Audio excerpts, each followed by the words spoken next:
Good afternoon, Scott here, known as Cantaloupe to some online, and I'm bringing another video to you on a subject that's interesting to me. It might be of interest to you or someone you know.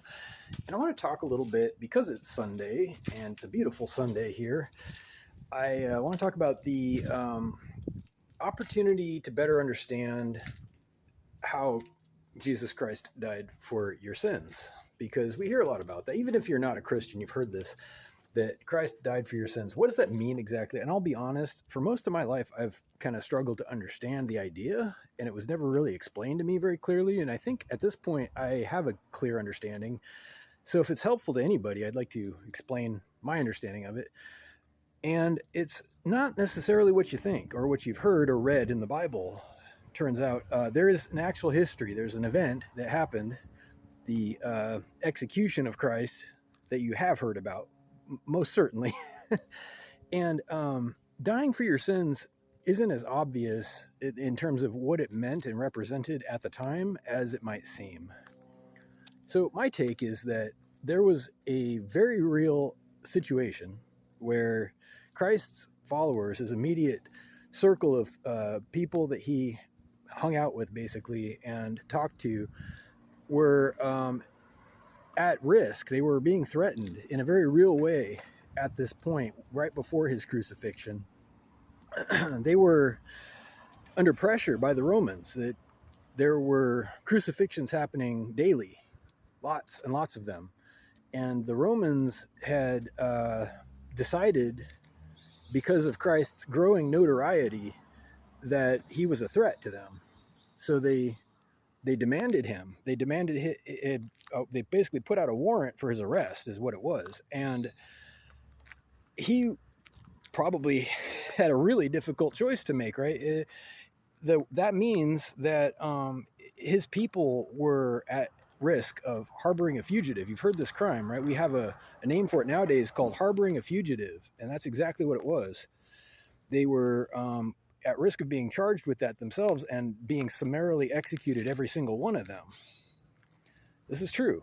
And Judas, you've heard of Judas, he betrayed Christ. He accepted money, actually, in exchange for information about his whereabouts. And that was kind of the end of it, because there was nowhere left to go. Christ had been betrayed. His people were already under threat.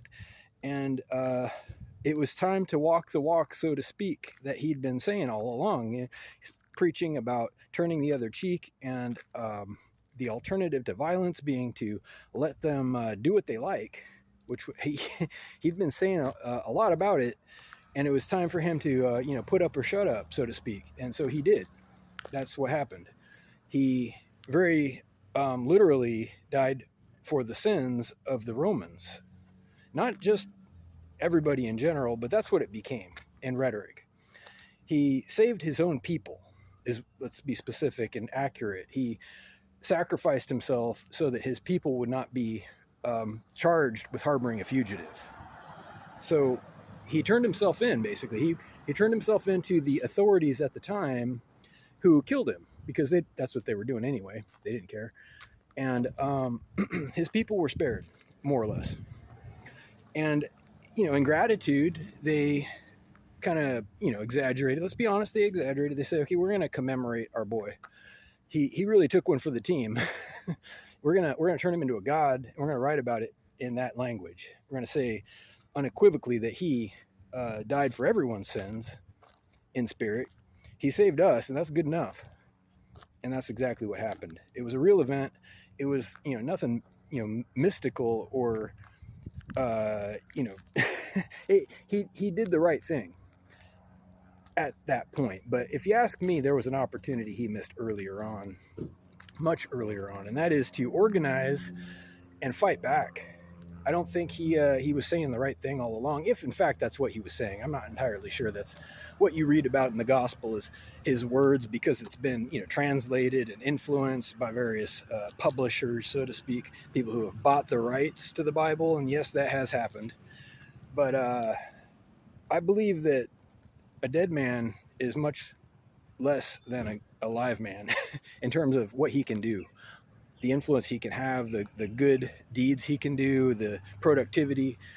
and how well he can shape the world. I don't believe a martyr can measure up to a living activist, and Christ was an activist. So it's tragic. I don't agree with celebrating his death. I think it was a mistake. I think that someone made an error, and it was probably Christ that you just don't hear about. Now, nobody's going to want to hear that. I believe that the only way you can become a martyr is if you make a mistake somehow, where you reversed yourself, where you said something that wasn't true, or you took a cowardly road at some point. I believe that's the only way it can happen. I believe that if you are doing the right thing and you are truly without sin and error, it's a clear road to the top. You will become king in your lifetime. That's just how I feel.